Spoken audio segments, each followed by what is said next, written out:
বিভিন্ন জায়গায় আপনারা যেভাবে ময়লা আবর্জনাগুলো হয়তোবা আপনার অসচেতনতার কারণে আপনি ফেলে দিচ্ছেন, এই ময়লাটি আপনার আমার এই নগরবাসীকে একটা স্বস্তির জায়গায় অবশ্যই নিয়ে আসবে না।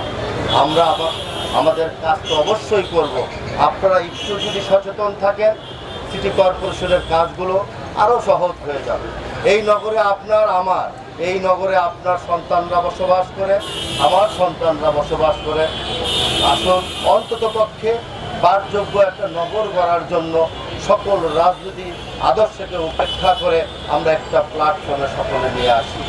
এই নগর থাকবে, হয়তোবা আপনারা আমরা থাকবো না। এই নগর যাতে আগামী প্রজন্মের জন্য আমরা অন্ততপক্ষে কিছু একটা দিয়ে যেতে পারি। আজকে এই কর্মসূচিকে নিয়ে আমরা এগিয়ে যাব।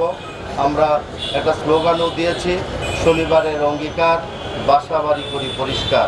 যে প্রতি শনিবার সারা বাংলাদেশের যার যার বাসাবাড়ি যাতে আমরা একটু পরিষ্কার রাখি।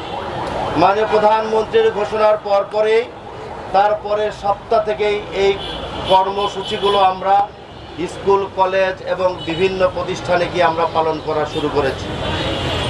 আজকে ঢাকা উত্তর সিটি কর্পোরেশনকে একটি আধুনিক শহর এবং পরিষ্কার পরিচ্ছন্ন দুর্গন্ধমুক্ত শহর উপহার দেওয়ার জন্য ওয়েস্ট ম্যানেজমেন্ট অর্থাৎ বর্জ্য ব্যবস্থাপনাকে আমরা গুরুত্ব দিয়ে একটি কর্মসূচি হাতে নিয়েছি।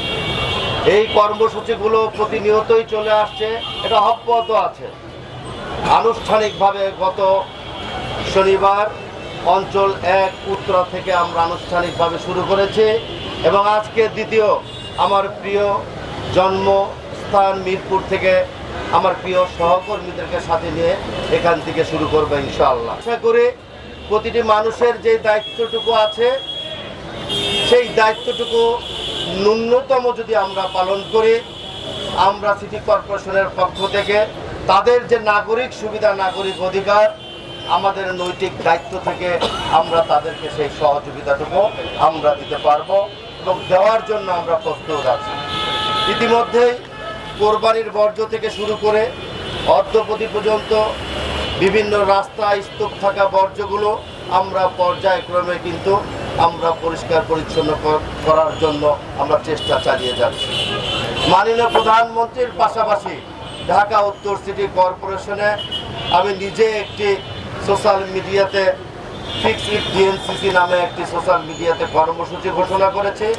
আল্লাহর অশেষ রহমতে আমরা দেখেছি গত এক সপ্তাহে আমার প্রিয় নগরবাসীর বিভিন্ন জায়গা থেকে ভিডিও কিংবা ছবি আপলোড করে আমাদেরকে ট্যাগ করে দিচ্ছে। আমরা 24 ঘন্টা সময় নেই, কিন্তু 8 ঘন্টা 7 ঘন্টা দ্রুত 4-5 ঘন্টার মধ্যে সেই ময়লার স্তূপগুলো আমরা ইতিমধ্যে পরিষ্কার করে ফেলেছি এবং এই কাজ চলমান আছে, এইটা আমরা চলমান রাখব। আমরা শুধুমাত্র নগরবাসীর কাছে একটা আহ্বান থাকবে যে আমরা চলার পথে রাস্তায় হাজার হাজার লক্ষ লক্ষ মানুষ আমরা চলাচল করি, অন্তত পক্ষে আমার বাসার আঙিনা, বাসার সামনেও যদি আমরা সবাই একটু পরিষ্কার পরিচ্ছন্ন রাখি, দেখবেন ঢাকা উত্তর সিটি কর্পোরেশন একদম ক্লিন ঢাকা এবং গ্রিন ঢাকার যে স্লোগানটি আছে সেটা আমরা বাস্তবায়ন করতে পারবো। তাই আসুন সকলে মিলে একসাথে করি আমাদের দেশ সবার আগে বাংলাদেশ, সবার জন্য বাংলাদেশ।